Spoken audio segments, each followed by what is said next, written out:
ان کے گھر میں ایک فقیر آیا تو انہوں نے اپنی زوجہ کو کہا کہ اپنے پاس کیا ہے دینے کے لیے؟ کہا حضور صرف 4 انڈے ہیں گھر میں, نتھنگ ایلس, 4 eggs only. کہا یہ چاروں ہی دے دو. ایمان اور عقیدہ اور بلیف دیکھیں, چاروں دے دو. چاروں دے دیے. تھوڑی دیر بعد دروازے پر دستک ہوئی, دیکھا تو ایک بندہ ٹوکری لے کر آیا. کہا کیا ہے؟ بیگم سے پوچھا. کہا آپ کے دوست نے انڈے بھجوائے ہیں. کہا کتنے آئے ہیں؟ کہا صاحب ذرا سنیے گا, کتنے آئے؟ تو کہا کہ 30 آئے ہیں. 30 کس حساب سے آئے؟ ہم نے تو 4 دیے تھے نا. اب ایمان, ان کا عقیدہ اور ان کا بلیف دیکھے, کیا 4 دیے تو 40 آنے چاہیے تھے. ایک کا 10 اللہ کا وعدہ ہے نا. تو کہا حضور آئے تو 40 ہیں مگر 10 انڈے ٹوٹے ہوئے ہیں. تو آپ نے اپنی زوجہ سے پوچھا کہ سچ بتاؤ جو تم نے 4 دیے تھے اس کی کنڈیشن کیا تھی؟ کہا حضور بات یہ, جب میں نے 4 دیے تھے نا اس میں بھی 3 ثابت تھے, ایک ٹوٹا ہوا ہی تھا. یہ فارمولا آج یاد کر لو, پورے دو گے پورے ملیں گے, ٹوٹے دو گے ٹوٹے ملیں گے. اب آپ چیک کیجئے کہ جب اللہ کی راہ میں خرچ کرنے کی باری آتی ہے, میں اپنا مال دل سے نکلتے ہوئے دکھ ہو رہا ہے یا خوشی ہو رہی ہے, بہترین دے رہا ہوں یا بچانے کی کوشش کر رہا ہوں. ہمیشہ یاد رکھیں, ہم اللہ کی راہ میں خرچ کرتے ہیں, ہمارے پیسے نہیں پہنچتے وہاں پر, وہاں نیت پہنچتی ہے. اب مجھے بتاؤ نا یار, ہم اپنے لیے خرچ کرتے ہیں بہترین کھانا, بہترین لباس, اور غریب کو دینا ہے تو بچا ہوا لیفٹ اوور. اب اچھا اب میں کہتا ہوں 100 بندوں کو نہیں کھلا سکتے, نہ کھلائیں, 2 کو کھلائیں, اچھا کھلائیں, کوئی بات نہیں. آپ کسی کے دل میں خوشی تو داخل کریں, اپنے گھر والوں کے لیے لباس خرید لیں, 2 غریب بچوں کے لیے ویسا ہی لباس خرید لیں, پھر دیکھیں آپ کو کیسی برکتیں ملتی ہیں. تو ہمیں اس بار یہ ایک انداز اختیار کرنا ہے کہ ہم نے اللہ کی راہ میں بہترین خرچ کرنا ہے. اس کو ہمیں غلطی کیا کرتے ہیں, فطرے کی. جو فطرے کی جو بات ہے اس میں آپ کو ایک بات بتاتا ہوں. فطرہ حدیث پاک میں 4 قسم کا بیان ہوا ہے, گندم کا, جو کا, کشمش کا اور کھجور کا. ٹھیک ہے, لیکن ہم بچپن سے سن رہے ہیں, جب بھی فطرے کی باری آتی ہے ہم پہلے 50 روپے تھا وہ دے دیا, 100 دے دیا, 200 دے دیا, 300 دے دیا. ہمیں یہ پوری حدیث یا تو ہم نے پڑھی نہیں تھی یا ہمارے ذہن میں نہیں تھی, مگر حدیث پاک میں 4 قسم کا فطرہ بیان ہوا ہے. غریب آدمی گندم کا فطرہ دے دے کوئی بات نہیں, مگر جو روزانہ بہترین افطاری کر رہا ہے, بہترین کھانے کھا رہا ہے, سچ بتاؤ اس کو کون سا فطرہ دینا چاہیے؟ میری افطاری روز اجوا کھجور سے ہے اور عید والے دن میں گندم کا فطرہ دے آتا ہوں. ہمیشہ یاد رکھے, اچھا خرچ کرے نا. اس بار فطرہ جس کو اللہ نے جیسا نوازا ہے, غریب آدمی کے لیے بات نہیں کر رہا, جس کو نوازا ہے رب نے. کیا ہم کبھی ایسا کرتے ہیں کہ عید کی شاپنگ کے لیے جائیں, دکاندار سے کہیں کہ یار جو کپڑا سب سے سستا ہے وہ نکال دو, سب سے سستے جوتے نکال دو, میں نے عید پڑھنی ہے. بہترین چاہیے, اپنے لیے بہترین لینا ہے, اللہ کی راہ میں لوئسٹ والا فطرہ دینا ہے. خود غور کریں, خرچ کیجئے گا, دل سے کریں, اللہ اور نوازے گا. اور یہ تو وقت ہے لوگوں کو بانٹنے کا, یہ وقت ہے مسلمان بھائیوں کا ہاتھ پکڑنے کا, غریبوں کی مدد کرنے کا. کسی کی افطاری اچھی کر دیں, کسی کی سحری اچھی کر دیں, کسی کو لباس دے کر اس کی عید اچھی کر دیں. نہ جانے کس کی دعا کے صدقے آپ کا بیڑا پار ہو جائے گا. تو اے میرے پیارے اسلامی بھائیوں, جو میں نے مولا علی شیر خدا کرم اللہ تعالی وجہ الکریم اور ان کے خاندان کا واقعہ سنایا, اس میں میسج ہی یہ تھا کہ سخاوت اس کو کہتے ہیں. یہ ہے اللہ کی راہ میں خرچ کرنا جو کیسے بلاؤں کو اور بیماریوں کو دور کرتا ہے. مگر آج حال یہ ہے, یقین جانے دکھ ہوتا ہے جب ہم ملتے ہیں لوگوں سے, ان کی ویلتھ پتا ہوتی ہے مگر زکات پوری دینے کے لیے کوئی تیار نہیں ہے. خدا رسول کے واسطے آپ بھی اور یہ پیغام کو عام کریں. میں نہیں کہتا آپ دعوت اسلامی کو دیں, کہ زکات تو پوری دو یار. یہ وہ مال ہے جو آپ مارے جاؤ گے, یہ مال آپ کے لیے عذاب کا باعث بن جائے گا. اور واللہ میں 2-4 دن پہلے ایک بزنس مین کے پاس گیا, بعض اوقات ہمیں بزنس مین بھی سکھا رہے ہوتے ہیں. کیا کمال کی اس نے مجھے بات کہی, وہ کہتے ہیں عبدالحبیب بھائی میرا یہ پیغام ذرا بزنس کمیونٹی تک پہنچائیے گا کہ جو زکات نہیں دیتے نا اور جو خرچ نہیں کرتے, ان کو پتہ ہی نہیں ہے وہ کتنا بڑا لاس کر رہے ہیں. میں نے بانٹنا شروع کیا ہے, میرے مال میں ایسے برکت آئی ہے, میں خود حیران ہوں. میرے سامنے ڈیل ہوتی تھی وہ مجھے نظر نہیں آتی تھی, میں ادھر اللہ کی راہ میں صدقہ کرتا ہوں, ایسا لگتا ہے آنکھوں سے پردہ اٹھتا ہے, میرا کام ہو جاتا ہے. تو ان کو بتائیے آپ اپنا خود نقصان کر رہے ہیں اللہ کی راہ میں خرچ نہ کر کے. تو یہ ڈیوٹی ہے, بچپن سے سنا تھا اسلام کے 5 پلر ہیں, توحید, روزہ, نماز, حج اور زکات. ہم زکات کو تو ایسے اگنور کر بیٹھے ہیں کہ جناب دے دی اپنی مرضی سے, کوئی 5 لاکھ دیتا ہے, کوئی 10 لاکھ دیتا ہے, زکات کس کو جاری ہے یہ بھی نہیں سوچ رہے کہ میری زکات کا یہ مستحق ہے کہ نہیں, میں جس آرگنائزیشن کو دے رہا ہوں اس کے پاس کوئی زکات ادا کرنے کا صحیح فارمولا ہے کہ نہیں, یا میں جس بندے کو دے رہا ہوں وہ زکات کا مستحق ہے کہ نہیں, بس سر سے ایک بوجھ اتارنا ہے, لم سم اماؤنٹ دے دینی ہے. یہ نہیں چلے گا. خدا را یاد رکھیے, زکات پوری کیلکولیٹ کرنا بھی آپ کی ذمہ داری ہے اور صحیح مستحق تک پہنچانا بھی آپ کی ذمہ داری ہے. اور آپ بلیو کریں, جس دن آپ نے یہ کام کر لیا آپ ملٹیپلیکیشن دیکھیں گے, آپ اپنے غم اور اپنی پریشانیاں دور ہوتے ہوئے دیکھیں گے.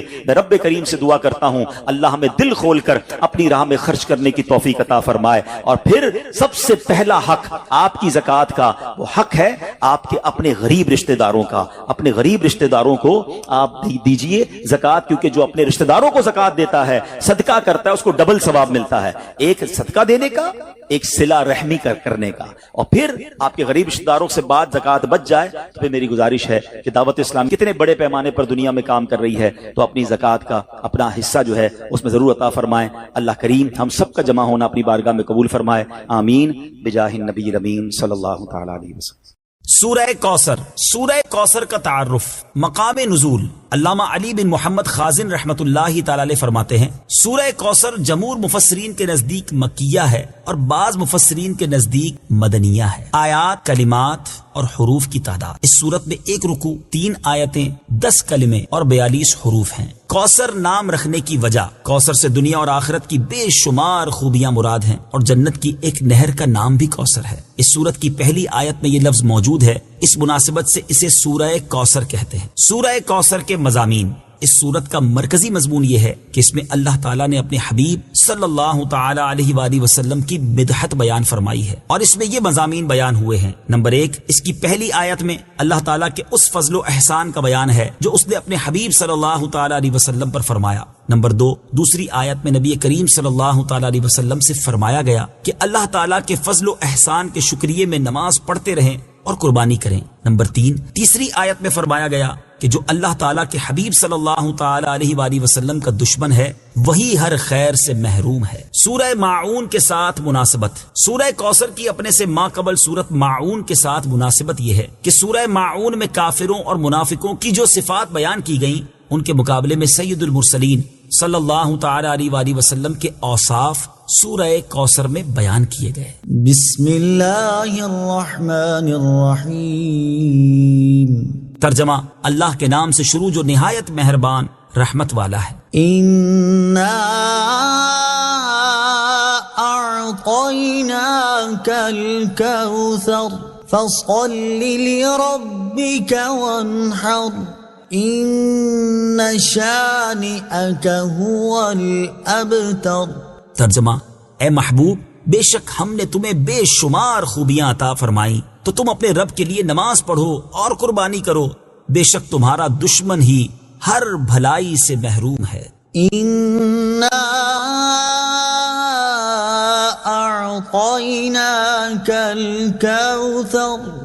اے محبوب، بے شک ہم نے تمہیں بے شمار خوبیاں عطا فرمائیں۔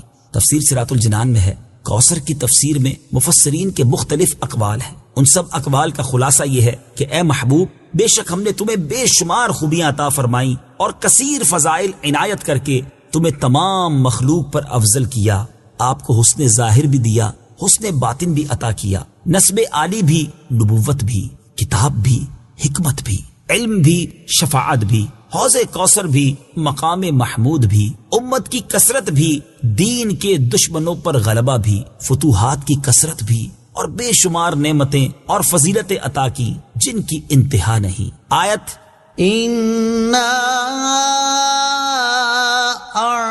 أَعْطَيْنَاكَ الْكَوْثَرَ سے حاصل ہونے والی معلومات، اس سے 5 باتیں معلوم ہوئی۔ نمبر 1، اللہ تعالیٰ نے اپنے حبیب صلی اللہ تعالی علیہ وآلہ وسلم کو کوثر عطا کر دی ہے، کیونکہ یہاں یہ نہیں فرمایا گیا کہ ہم آپ کو کوثر عطا کریں گے، بلکہ یہ فرمایا کہ بے شک ہم نے آپ کو کوثر عطا کر دی۔ نمبر 2، اللہ تعالیٰ کی اپنے حبیب صلی اللہ تعالی علیہ وآلہ وسلم پر یہ عطا ان کے نبی اور رسول ہونے کی وجہ سے نہیں، بلکہ آپ علیہ الصلوۃ والسلام کی ذات کی وجہ سے ہے، جو شان محبوبیت کی صورت ہے، کیونکہ یہاں یہ فرمایا أَعْطَيْنَاكَ، ہم نے آپ کو عطا فرمائی، یہ نہیں فرمایا کہ اعطینا الرسول یا اعطینا النبی۔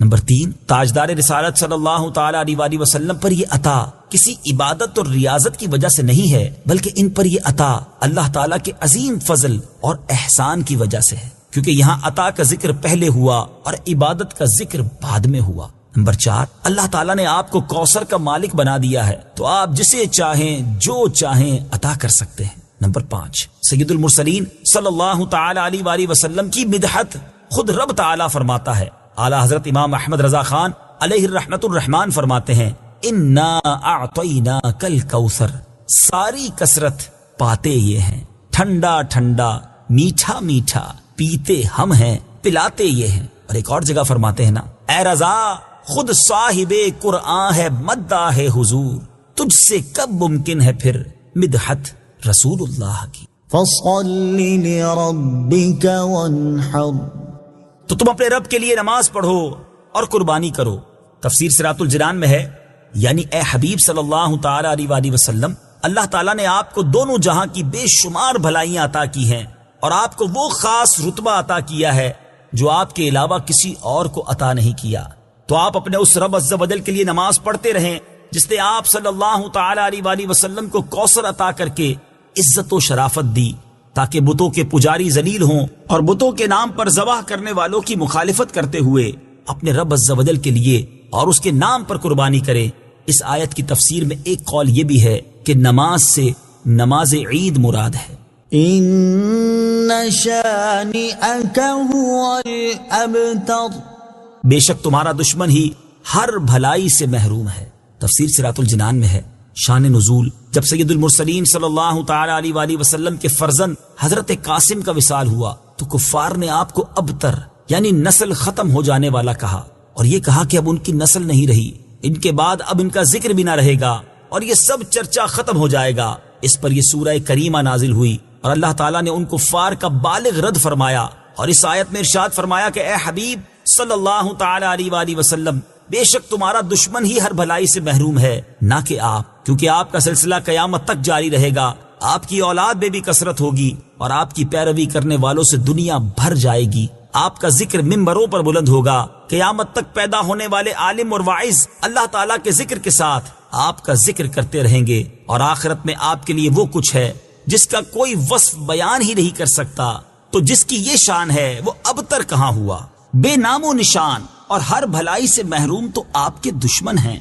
اعلیٰ حضرت امام احمد رضا خان رحمت اللہ تعالی علیہ اس سورت کی تفسیر بیان کرتے ہوئے فرماتے ہیں، عاص بن وائل شقی نے جو صاحبزادہ سید المرسلین صلی اللہ تعالی علیہ وآلہ وسلم کے انتقال پرملال پر حضور کو ابتر یعنی نسل بریدہ کہا، حق تعالی نے فرمایا انا اعطیناک الکوثر، بے شک ہم نے تمہیں خیر کثیر عطا فرمائی کہ اولاد سے نام چلنے کو تمہاری رفعت ذکر سے کیا نسبت، کروڑوں صاحب اولاد گزرے جن کا نام تک کوئی نہیں جانتا، اور تمہاری ثنا کا ڈنکا تو قیامت تک اکناف عالم اور اطراف جہاں میں بجے گا، اور تمہارے نام نامی کا خطبہ ہمیشہ ہمیشہ اطباق فلک آفاق زمین میں پڑھا جائے گا۔ پھر اولاد بھی تمہیں وہ نفیس و طیب عطا ہوگی جن کی بقا سے بقائے عالم مربوط رہے گی۔ اس کے سوا تمام مسلمان تمہارے بال بچے ہیں، اور تم سب مہربان ان کے لیے کوئی نہیں، بلکہ حقیقت کار کو نظر کیجئے